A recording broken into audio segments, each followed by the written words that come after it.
Boa tarde, boa noite, bom dia. Nem sei qual é o horário que você vai nos assistir, mas o que que é importante? Que você nos assista. Estamos de volta.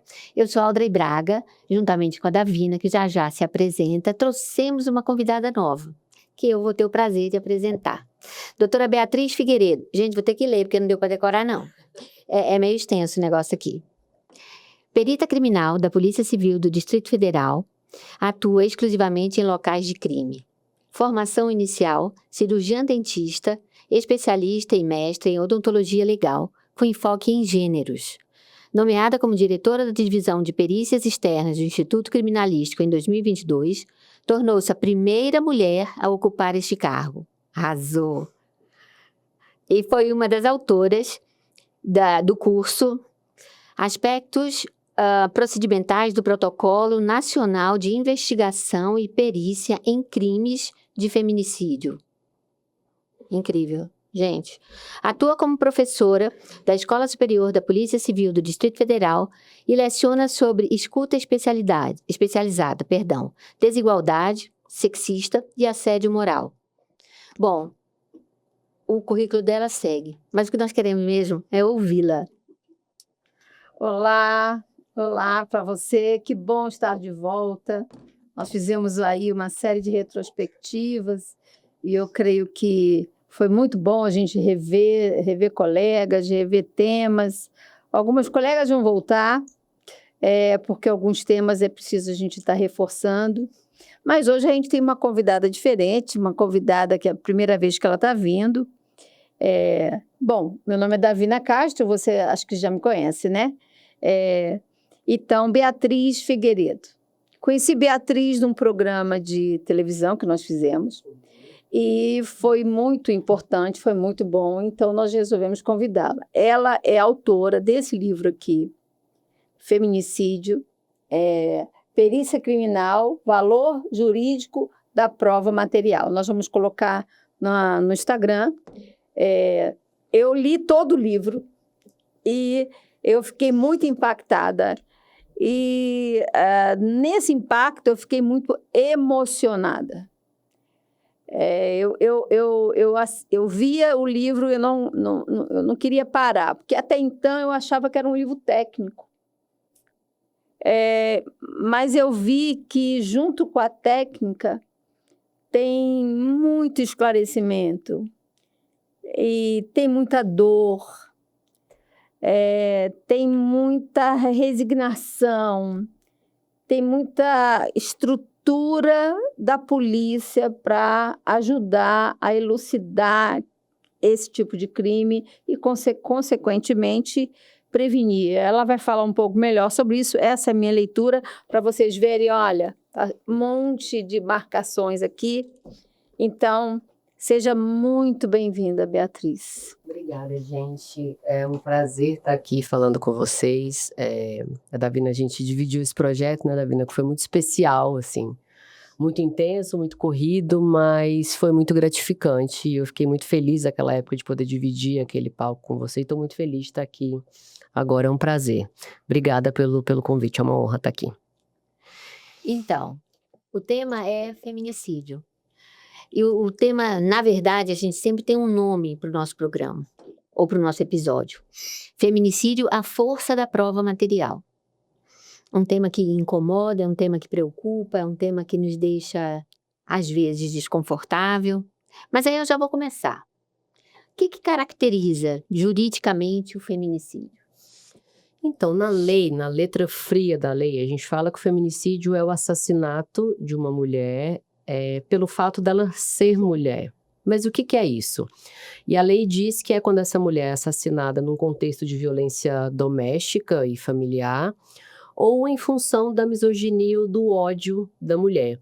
É uma coisa que é muito importante a gente bater nessa tecla, que apesar de ser a maioria dos casos, a gente chama de feminicídio íntimo, é aquele praticado por um companheiro, um ex-companheiro, né, alguém com quem a vítima tinha um relacionamento. Apesar dele ser a maioria, ele não é o caso isolado, né? a gente tem essa morte dessa mulher por ela ser mulher. E como é que a gente consegue constatar isso, Beatriz? É aquele caso da mulher que está parada no ponto de ônibus e é estuprada e assassinada. É o caso daquela mulher que não quis se relacionar com alguém, né? Como a gente teve o caso daquela estudante que, inclusive, comemorou o aniversário agora, e eu fiquei emocionadíssima vendo aquelas fotos dela, porque ela levou mais de 20 facadas, porque ela se recusou a ter um relacionamento. Ou seja, ela não teve o direito de dizer não. E disse não de uma maneira muitíssimo educada e cordial. Até se tivesse sido sem educação, tá? Mas o que me chamou mais atenção ainda foi que ela foi muito cortês para dizer, olha, pro vizinho, né? Não sei se vocês acompanharam, mas tinha um vizinho que mandava flores, chocolates, de maneira anônima. Um dia ele se declarou, falou quem ele era. Ela falou, olha, agradeço, foi muito gentil, mas eu tô focada nos meus estudos. E isso foi o suficiente para ele pular o muro da casa dela, começar a esfaqueá-la. Ela só não foi assassinada porque a mãe dela chegou, mas ainda assim ela teve mais de 20 facadas, ficou de tracostomia e tal. Ou seja, a mulher não é dada o direito de dizer não. Então, esse é um caso muito claro de tentativa de feminicídio não íntimo, né? Então, é a mulher ser morta porque ela é mulher.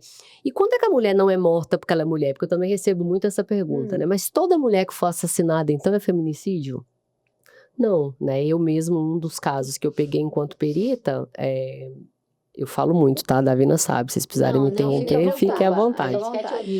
Ela tinha um esquema ali de receptação com um sócio, bem entre aspas, né? Não era um esquema legalizado por óbvio. E aí ela, em Goiânia, ela rouba o dinheiro dele e foge para Brasília. Ele vem atrás dela e mata ela aqui. Então a pergunta é, ele mataria ela se ela fosse um homem?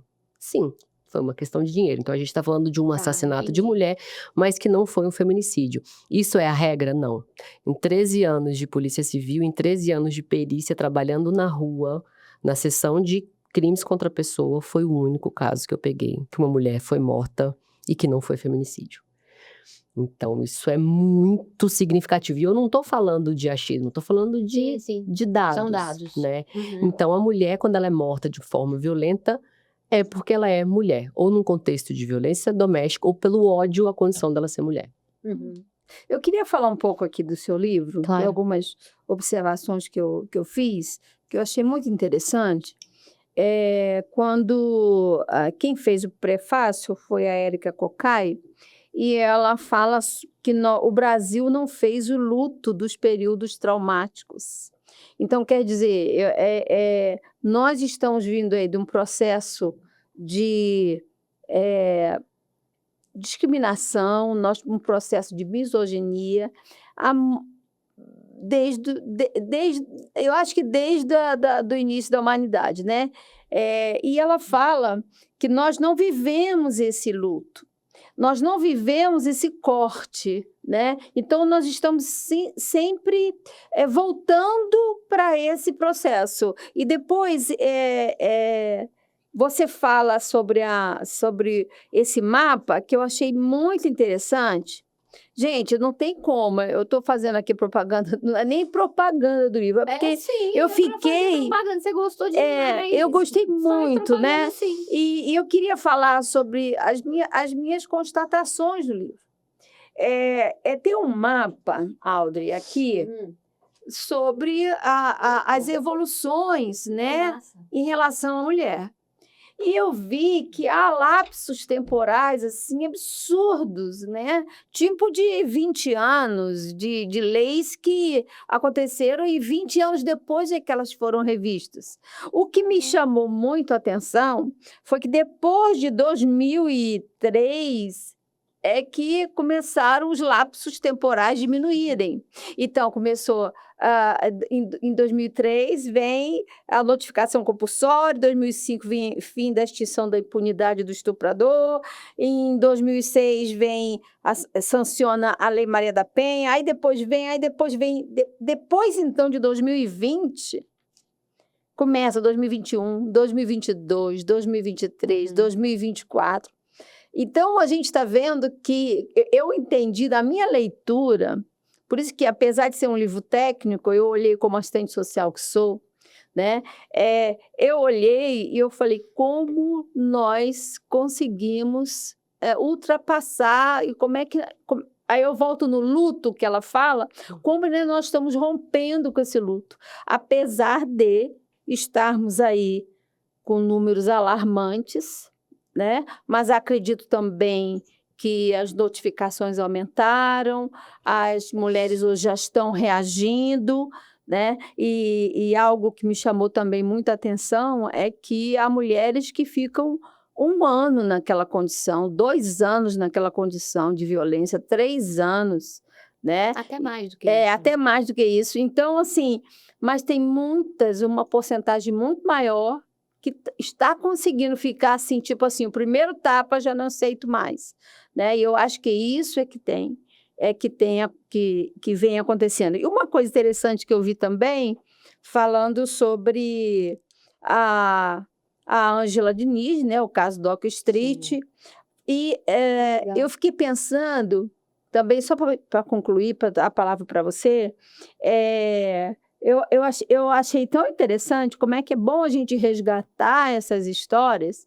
E eu me lembro que quando nós conversamos aqui com a Cíntia Carvalho, com a delegada do DECRIM, e que a gente já está convidando ela para voltar, eu falei para ela, eu fiz uma pergunta bem, né, assim, leiga, né? Eu falei, não foi pergunta, eu fiz uma afirmação. Falei, será que nós precisamos passar por isso? Foi aquele caso do elevador, daquela moça que levou tantos socos Sim. no elevador. Será que nós temos que passar por isso para que a gente tenha voz, para que a gente crie esse espaço, esse encorajamento, né? Será que nós precisamos passar por isso? E aí ela fala que muitas das coisas que nós temos hoje é porque outras mulheres passaram e outras mulheres deram para nós a oportunidade hoje de mudar o cenário. Então, quando eu li a história da Ângela Diniz, eu lembrei muito disso, que foi há tantos anos, né? 70 na década de 70, né? Então, assim, fica aqui o meu comentário em relação. Depois a gente volta a comentar, né? Que eu tenho algumas outras questões. Mas fala um pouco aí dessa construção, desse trabalho, desse livro, o impacto que isso está gerando. Então, a pauta do feminismo, ela está na minha vida muito antes de eu entender que isso era feminismo, né? Eu sou de uma cidade do interior de Goiás, sou filho de um pai militar, meu pai é policial militar. Mas a minha mãe, ela sempre foi feminista sem se intitular como feminista, né? Minha mãe sempre trabalhou fora e tinha o dinheiro dela e tem uma história de vida que daria um outro livro. Inclusive, a capa desse livro é um desenho da minha mãe, né? Minha mãe que fez esse desenho. Eu até tatuei, tem uma tatuagem aqui, que é o desenho, ela fez, eu pedi para ela fazer a capa. Então, eu cresci num lar em que, apesar do meu pai ter esses traços de machismo, mas muito mais por um recorte geracional, ele sempre falou para mim e para minha irmã, tenho uma irmã mais velha, ele sempre falou, vocês vão ganhar o dinheiro de vocês, trabalhar e ter o dinheiro de vocês. Então, meu pai e minha mãe sempre tiveram contas em bancos diferentes, então eu sempre vi minha mãe trabalhar até a autonomia financeira dela, né? Então, isso sempre pulsou muito em mim. Mas eu não entendia qual era o nome disso, né? E vim para Brasília fazer o NB e me deparei com um recorte maior ainda. Eu falei, o mundo é gigante, né? E aí, quando eu entro então, eu sempre tive essa movimentação, essa pauta de lutar pelos direitos das mulheres, mas não imaginava trabalhar com isso. Quando eu passo na Polícia Civil e vou para a perícia e começo a lidar com a morte violenta, eu comecei a reparar. O primeiro caso, porque a mulher não quis voltar ao casamento. Segundo caso, porque a mulher quis se separar. Terceiro caso, porque ela falou não. Eu falei, não é coincidência. Então, eu junto as duas coisas. E o livro surge por uma demanda minha. Eu falei, a gente não tem nada escrito que explique para o perito o que é que ele tem que olhar numa cena de crime para auxiliar a investigação, auxiliar o judiciário depois, porque não é por acaso. E se você não sabe o que você procura, você não entende quando você encontra. Eu preciso saber o que eu estou procurando, num caso de gênero. Então, eu comecei a estudar, eu estava fazendo mestrado à época na Unicamp, e a minha pesquisa foi sobre isso, e aí eu tinha sido convidada pelo Ministério da Justiça, hoje eu estou no Ministério da Justiça, mas à época eu não estava cedida para lá, eu fui convidada para fazer um material para um curso sobre feminicídio. Eu falei, mas não tem nada escrito. Aí eu falei, então eu vou escrever. Escrevi, na época, submeti ao meu professor, ele falou, não, é muito material para o mestrado, vamos diminuir, faz um procedimento operacional padrão, mas por que você não faz um livro? Então, não foi, assim, uma ideia fazer um livro, mas e o material estava pronto, e foi um livro que, assim, eu fiquei muito feliz, porque eu procurei a Milênio é a maior editora nacional de livros sobre perícia, sobre criminalística, mas eu falei, olha, mas eu quero fazer do meu jeito. Toda a revisão ortográfica, as cores, eu só trabalhei com mulheres, então eu tive uma diagramadora, eu contratei uma pessoa para fazer as ilustrações, antes de cada capítulo tem um trecho de música que é machista e que a gente canta sem notar, então eu passo por todo mundo, de Zeca Pagodinho a Vinícius de Moraes, todos os estilos de música. Então foi um livro que foi feito com muito carinho, eu falo e fico muito feliz, porque foi um presente, dei como presente para Davina, porque tem absolutamente tudo de mim em cada página, da escolha das folhagens, a cor. E eu quis também trazer uma parte histórica. Eu falei, eu não posso começar Muito boa parte falando de histórica. local. Como é que a gente chegou até aqui? Por que a gente está aqui? Né? E você fala do luto, Davina, é muito importante falar disso, porque o Brasil, e aí eu falo da gente enquanto sociedade mesmo, a gente não trabalha os nossos traumas, a gente não trabalha os nossos lutos. A gente não tem um museu da escravidão, por exemplo. Se você vai na Alemanha hoje, tem museu sobre o Holocausto. Eles estão cultivando. Não, é para falar, não vamos repetir isso. A gente não tem, a gente não faz, a gente estuda muito mal o período da escravidão na escola. A gente não fala sobre a ditadura, a gente não fala sobre o que foram feito com os povos originários que estavam aqui. O Brasil foi descoberto, ele não foi descoberto, ele já era povoado, né? Então a gente não fala sobre isso e a gente não fala sobre o percurso da mulher. E é por isso que demora tanto para as leis serem estipuladas, porque se você é detentor do privilégio, e eu tomo muito cuidado de falar com essa palavra hoje, porque algumas palavras vão caindo num senso comum, né? Experiência, hoje em dia tudo é experiência. Não, você não vai tomar um café, você vai viver uma experiência. Não, gente, eu só quero tomar um café. E desses relatos é sobre isso, né? Mas a gente não fala sobre o que a gente viveu, sobre o que as mulheres passaram. Então, se você tem um privilégio, você não vai discutir. Porque você é o privilegiado, né? Então, a nossa luta, a luta da mulher por espaço, por reconhecimento, por estipulação de lei, ela é muito recente. A gente é ensinado a achar lindo a história do Lampião e da Maria Bonita, como se fosse uma linda história de amor, uma história de rapto. Eles raptavam aquelas mulheres, estupravam aquelas mulheres, impediam que aquelas mulheres voltassem para a cidade, os filhos eram retirados delas e criados por pessoas na cidade, e a gente aprendeu, falou, nossa, que linda história de amor. Não é uma história de amor, não, é uma história de rapto.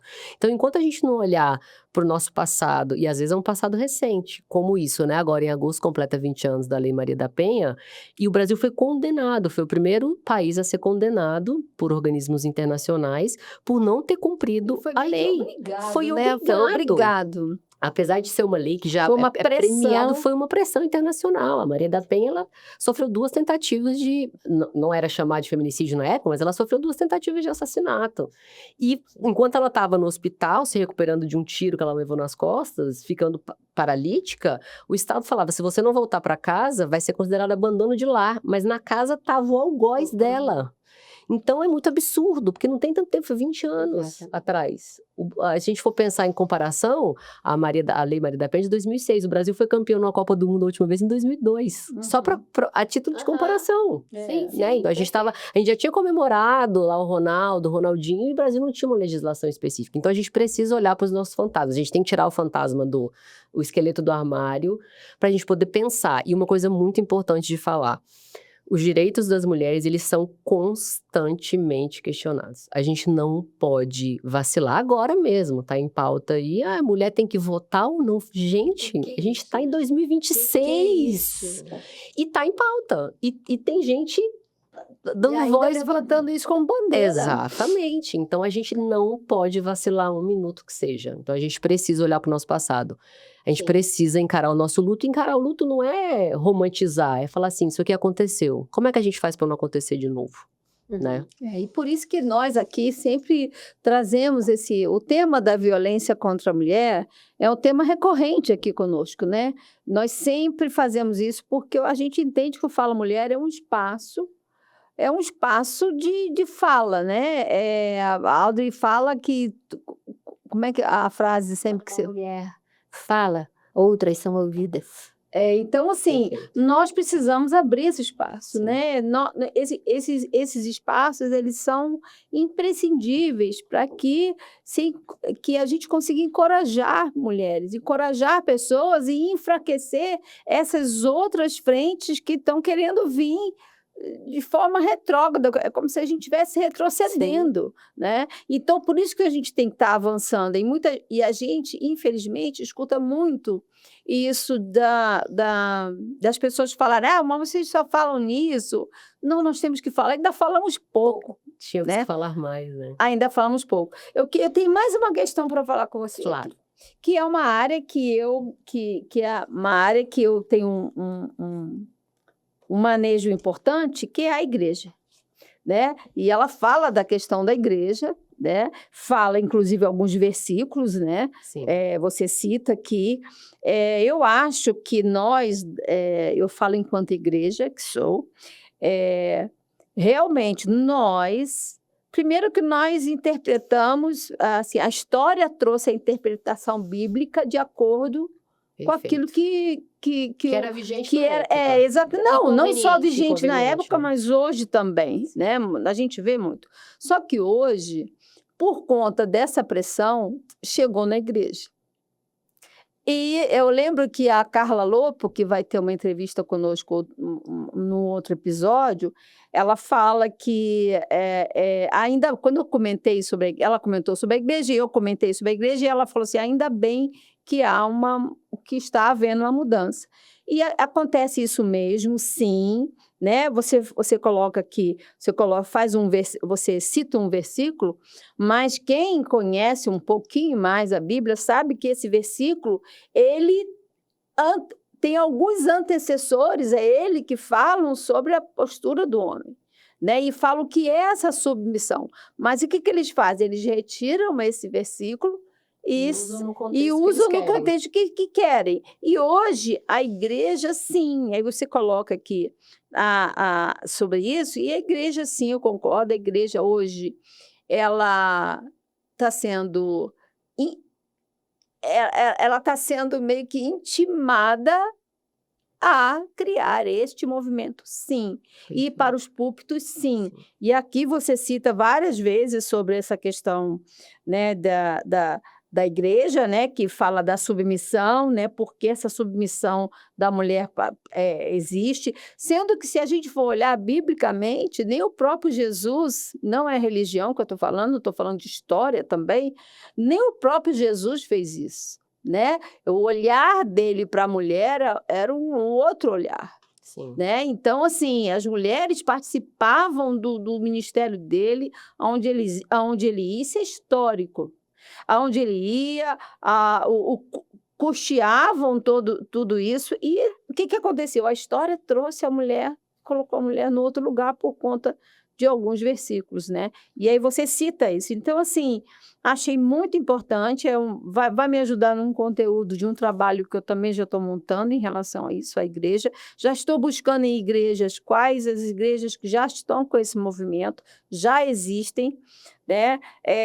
Mas eu achei muito interessante você citar o papel da igreja aqui nesse livro, né? Sim, e aí, só para deixar claro, quando eu falo da igreja, eu falo de um momento histórico, não é Sim. contra nenhum tipo de religião. Eu sou uma pessoa extremamente espiritualizada, nasci num lar católico, depois a minha família toda se converte para a igreja evangélica, frequentei muitos anos a igreja evangélica, então eu acredito em Deus, eu tenho a minha fé, não é isso. Eu estou falando do papel da igreja lato sensu, Sim. como... Isso, exatamente. Até porque também quando a gente fala isso, as pessoas ficam muito chocadas, mas não, se a gente pegar a Bíblia, ela é um livro que foi escrito num outro contexto social. As mulheres não podiam usar calça, as mulheres não cortavam o cabelo, os homens podiam ter mais de uma esposa, porque isso é um contexto social à época, né? Então isso não tem problema nenhum. Só que o que a gente chama atenção é que essas pessoas pegam versículos apartados e usam aquilo como regra, mas ninguém fala, por exemplo, a Bíblia no Velho Testamento fala sobre não trabalhar no sábado, sobre não comer carne de porco, no Velho Testamento fala que Deus pediu para Abraão matar o próprio filho. Então, são coisas que a gente você pega uma licença poética, tenta extrair ali uma visão. Mas quando é para falar da mulher, não. Aí é ipsis literis. A mulher tem que ser submissa ao homem. Então você tem que obedecer. A mulher, à época, 2000 anos atrás, em quase qualquer sociedade, tirando alguns lugares em África, que a gente tem uma sociedade matriarcal, a mulher era submissa. A mulher não tinha direito à educação. Só que a gente está falando de uma outra época. Tanto que hoje, por exemplo, nas igrejas evangélicas, é possível você ter uma pastora. Já na igreja católica você não tem. Você tem uma freira, mas ela não tem o mesmo status que um padre, por exemplo. E, de novo, aqui não criticando religião nenhuma. Estou só trazendo dados históricos. Só que a igreja, a fé, ela tem um papel muito importante na vida das pessoas, do brasileiro principalmente. Então, não dá mais para as igrejas, quaisquer que sejam elas, qualquer tipo de congregação, se a gente vai falando aí de uma religião, né, do centro espírita, ou qualquer congregação, não trazer essa pauta para falar o que Jesus pregou, amor. Jesus pegou Maria Madalena pela mão. Inclusive tem textos apócrifos de Maria Madalena que ela era muito próxima. Isso foi tirado, né? Quando Jesus, na Bíblia que fala que Jesus ressuscita, ele aparece para Maria e para Madalena. Ele não apareceu para nenhum dos outros homens. Sinal da importância que ela tinha, do papel que ela tinha. Isso foi apagado. Por quê? Porque ela era uma mulher ex-prostituta.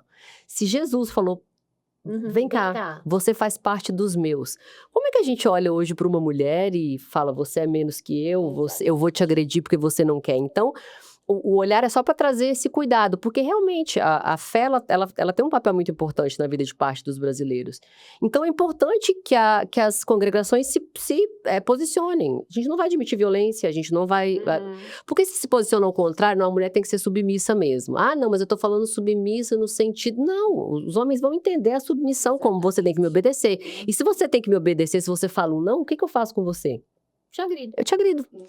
Então, essa é a importância de falar como a fé atua na nossa vida, eu achei né? muito interessante você citar isso. Eu acho que é muito, muito importante a gente citar esse tipo,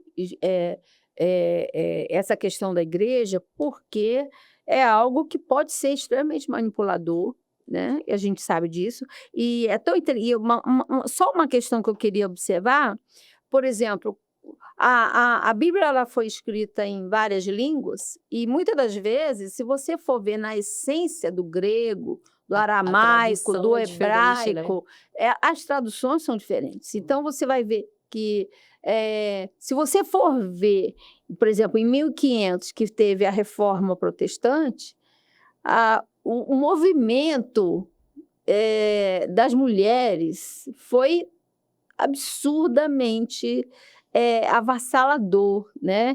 Tem uma escritora chamada Ruth Carvalho, perdão, eu não lembro o nome dela exatamente. Ela tem vários livros que ela fala dessas mulheres da Reforma e o movimento que essas mulheres fizeram, né? Então, assim, eu fico impressionada como tem tantos dados, né? Tantos dados que hoje, desse luto que a Érica Cocai fala, né? Que a gente já pode deixar para trás. E a gente começar a caminhar com esse novo movimento. Que se a gente for pensar em sociedades mais antigas, o feminino é o sagrado. A gente fala a estação, os ciclos da lua que interferem na poda das árvores, no parto das mulheres, na maré. A gente fala da mãe natureza. Durante muito tempo, imagina para os povos antigos que não sabiam sobre biologia, a mulher é que engravida. Eles não entendiam nem que o homem tinha uma participação.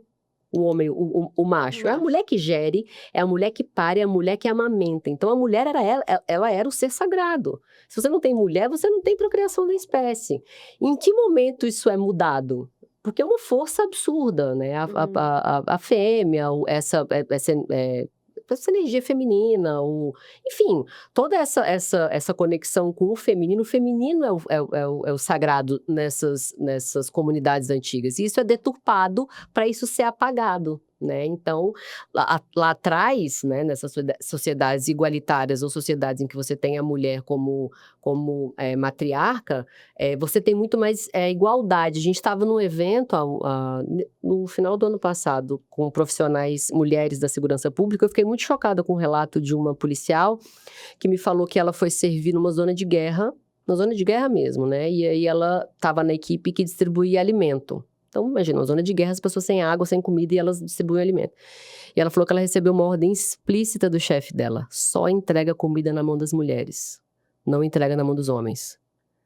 Ela falou que ela perguntou pra ele por quê. Ele falou, porque mesmo em zona de guerra, com as pessoas passando fome, os homens vão usar o alimento como moeda sexual. As mulheres vão distribuir de forma igualitária para quem precisa mais. Isso me arrepia de me lembrar dela falando que nessa situação, ele falou, entrega pra mulher. A mulher que vai olhar, você tem uma pessoa deficiente em casa, uma pessoa com problema de saúde, um idoso, eu vou entregar mais pra você. Os homens não, eles vão usar aquilo como barganha. E quando eu tô falando em homens, pra quem tá ouvindo, eu tô falando de forma geral. Não tô falando de ninguém em específico. Mas é uma ordem, imagina, em zona de guerra, o militar fala, não entrega comida pros homens. Entrega para uma das mulheres.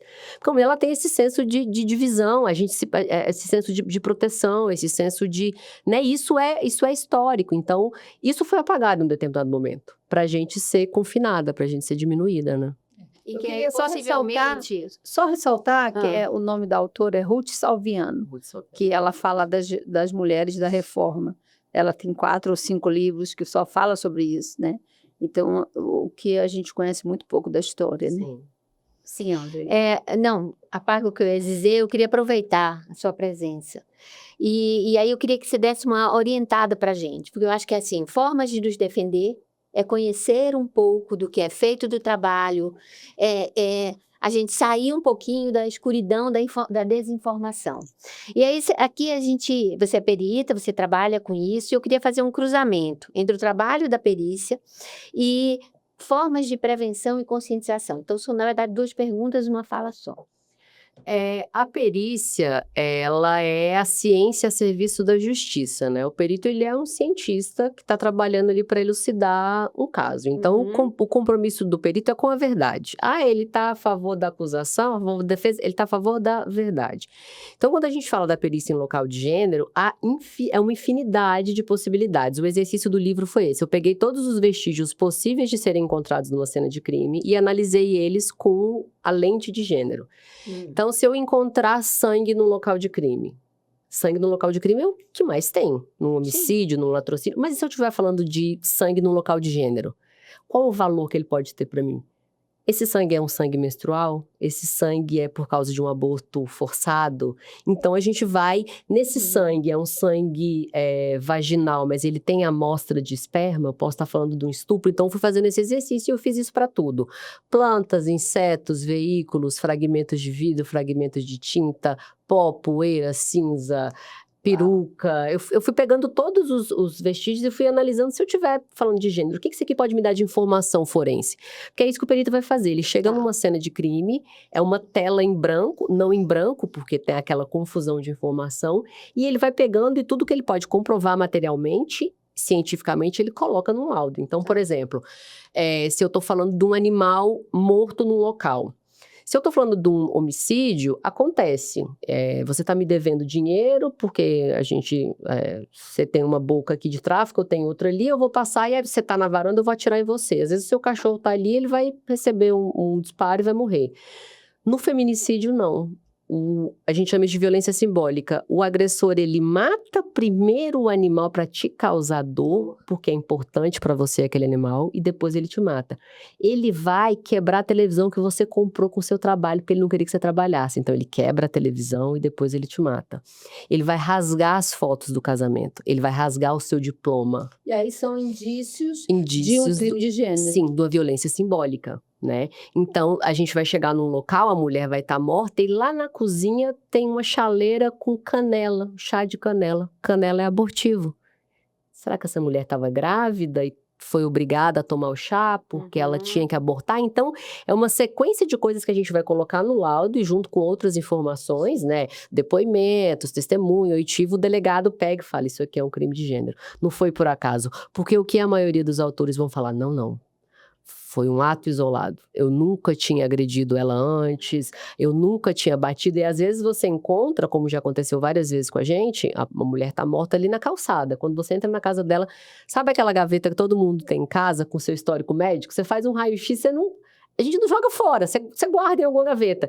E você vai abrir aquela gaveta, tinha lá, a paciente ele quebrou o braço dela 6 meses antes. Ela tinha um monte de atestado médico, ela tinha um monte de receituário para analgésico, antibiótico. Por que essa mulher tá tomando tanto remédio para dor? Porque ela tá apanhando. Aí você chega no local, a vítima tá morta aqui, mas lá no quarto do lado tem uma mancha de sangue que eu consigo falar que aquela mancha de sangue tem uma semana. Consigo fazer por teste. Então, não é desse fato hoje que ela morreu. Ela apanhou uma semana atrás e sangrou. Aí eu vou examinar o corpo da mulher, ela tem um hematoma azulado. O hematoma azulado, ele tem, todo mundo já bateu e você vê que primeiro fica vermelho, depois arroxeado, a gente chama isso de espectro equimótico de Langerhans-Dussal. Pra todo mundo, você vai bater, faz um hematoma, ele vai mudando de cor, fica azulado, amarelado, depois ele some. Então, se tem um hematoma amarelado, não foi hoje. Foi há 10 dias. E o que significa? Você apanhou 10 dias atrás. Então, quando esse cara no tribunal do júri for falar assim, não, foi um ato isolado, eu nunca tinha batido nela. Mentira, a perícia vai falar mentira. Ela estava com hematoma. Tem um caso muito interessante, quando eu digo interessante, pericialmente falando, por óbvio, de uma colega do Pará que fez o curso que eu dei para a polícia do Pará e ela fez um caso lá de grande repercussão, era um casal que era muito conhecido na cidade, tinha muito dinheiro, ela queria se separar, ele não aceitava, ele mantém ela em cárcere privado ali algumas horas, vai a equipe da polícia lá, a equipe especial, entra, não entra, eles conseguem arrombar a porta, ela tá morta. E aí ele diz que os dois malhavam muito, né? Então ele diz que entraram em luta corporal e para acalmá-la ele deu um mata-leão e perdeu a noção da força, quando ele soltou ela estava morta. E aí a perita tira foto de um quadro assim no cantinho do escritório que era um diploma dele de faixa preta de jiu-jitsu. Ele sabia. Ele sabia. Uma coisa sou eu, leiga. Uma coisa é uma pessoa leiga. Quanto tempo uma pessoa demora? Exato. Ele sabia. Então, ela tira essa foto. Condenou ele. Fala assim, você sabia, você segurou ela, foi um mata-leão, porque aí o IML mostra que ela morreu por asfixia, você sabia. Então, olha o detalhe, mas que é provado. Não é que ela achou, eu tô com a sensação. Não, tá ali. Ele era faixa preta. Ele sabia o que ele estava fazendo. Porque senão fica a palavra dele contra a dela que não tá mais aqui. E aí, o que a sociedade tende a fazer? Acreditar na palavra do homem, né? Agora, qual é o peso disso num julgamento, por exemplo?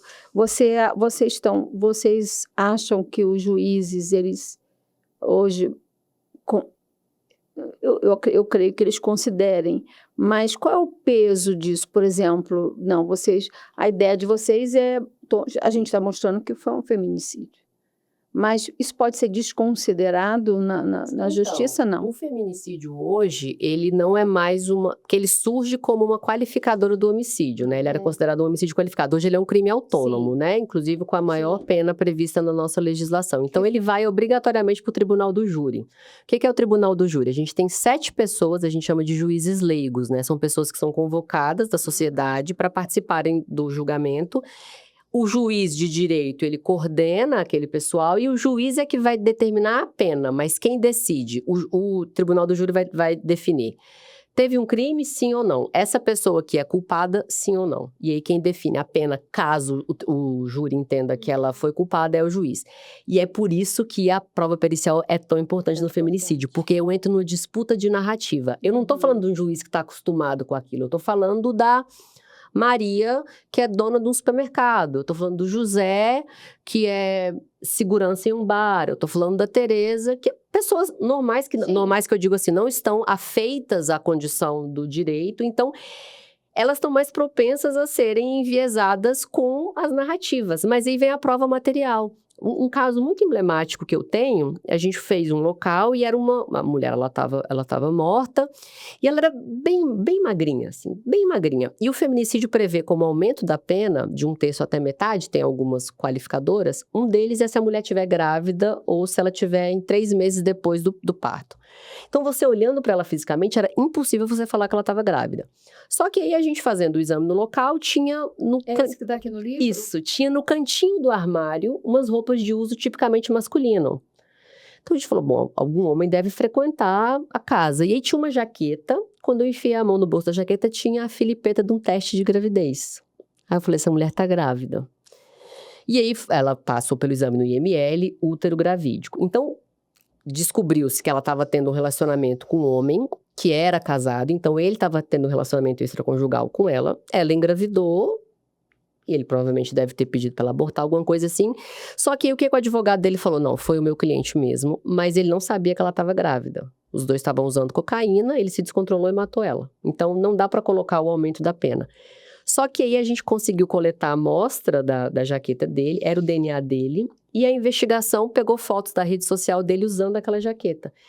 Então, quando chegar para o tribunal do júri para ele falar não sabia que ela estava grávida, a prova material fala, então como é que a sua jaqueta com o seu DNA estava na casa dela com teste de gravidez no seu bolso e você não sabia que ela estava grávida? Você vê que eu acabo com a narrativa com prova material, porque eu não tenho ela para falar, você sabia sim que eu estava grávida. Vai ser ele falando, eu não sabia. Na dúvida pro réu, né? Então, entre o meu voto condenar alguém inocente, eu prefiro que ele fique livre. Só que se eu tenho a prova material é o DNA dele. Não tem como contestar. Por isso que a prova material é tão importante. Porque a gente acaba com essa disputa de narrativa no tribunal do júri, que são pessoas leigas em matéria de direito, né? A gente já está aí com 9 minutos, né? Não acredito. Passou muito rápido. Passa muito rápido. Eu só queria só citar o porquê que você colocou. Você colocou aqui alguns casos muito emblemáticos, que foi o caso daquela menina Eloá, o caso da menina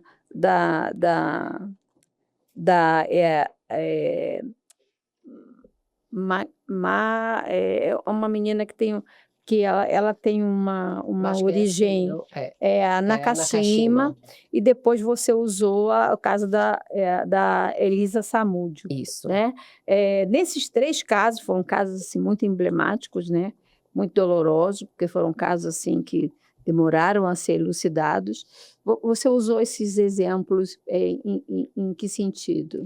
É porque é o que a gente fala, né? Agora saiu o filme do caso Ioki, né? Da Elise lá, e as pessoas ficam nessa fissura, já tem série e tal. O pessoal fala, por quê? Porque uma mulher matando um homem matando uma mulher não vai virar documentário, porque tem todo dia. Você abre a televisão hoje, vai ter um homem matando uma mulher. Então, eu vou trazendo casos de feminicídios famosos de acordo com o tema do capítulo. Então, por exemplo, da Eloá, eu trago quando eu tô falando de vestígios digitais. Porque o caso da Eloá é aquela que ela é sequestrada. Sim, e que assim... ficou 100 dias. Não, 100 horas. E aí... Um programa de televisão liga e fala com o sequestrador ao vivo. Isso é um absurdo tremendo, assim. Tem uma falha absurda de segurança e tal. Matsunaga a Nakashima, perdão, é porque o Misael, né, que era o companheiro dela à época, foi descoberto por causa da alga, né? O carro dela é jogado numa represa, e aí o sapato que ele estava usando no dia, quando fazem a análise da alga que tem no sapato dele, é a mesma que tem na represa. Então, eu uso quando eu estou falando de botânica forense, né? E o último é o da Elise, do goleiro Bruno. Samúdio, né? Do goleiro Bruno, que ela, enfim, ela desaparece e...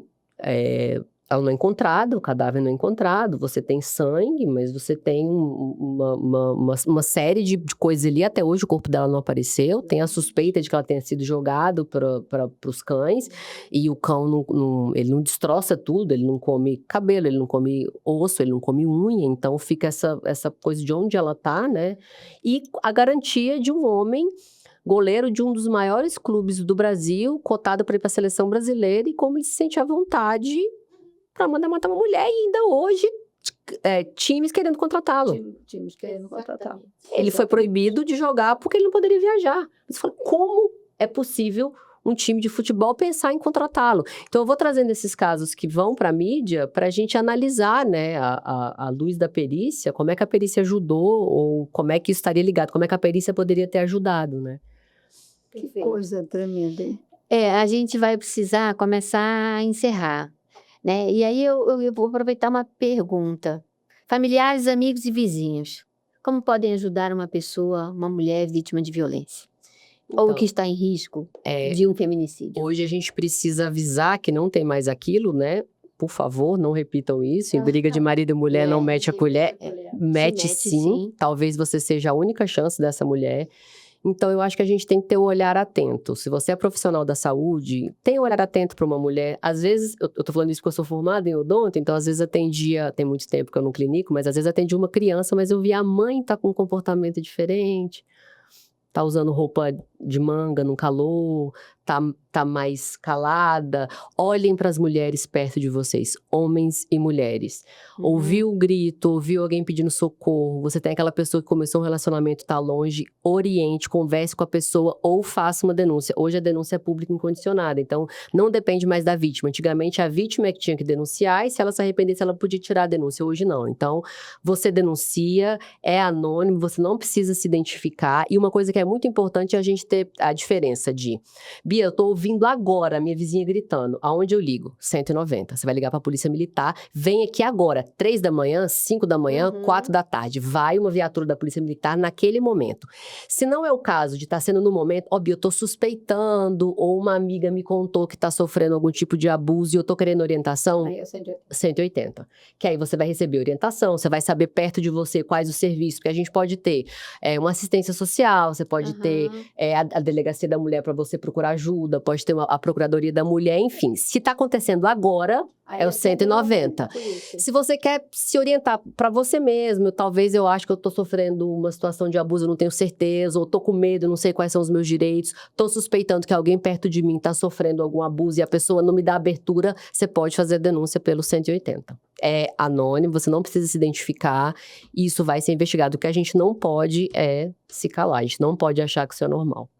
Que bom, né? Assim, dentro é um bom dentro daquilo que é ruim, que é difícil, mas pessoas ainda lutam, né? E lutam contra isso e se apresentam nisso, né? Então, parabéns pelo seu trabalho, Obrigada. né? Muito, muito elucidativo, muito construtivo. Acho que é muito corajoso. Então, para nós do Fala Mulher, é uma alegria a gente poder estar trazendo tanta elucidação assim para as pessoas que estão em casa, né, para as pessoas que estão nos ouvindo. E a nós que estamos aqui participando, a gente aprende muito aqui com cada convidada que vem. Então, eu me despeço aqui, vou passar para a Beatriz se despedir. Muito obrigada pela sua participação e vamos continuar juntas. Quero agradecer de novo pelo convite, dizer que eu quero voltar, que ficou tava com gosto de pensando pouco, nisso. me chamem para voltar, e dizer também que a gente, só para finalizar, a gente fala muito do papel da mulher.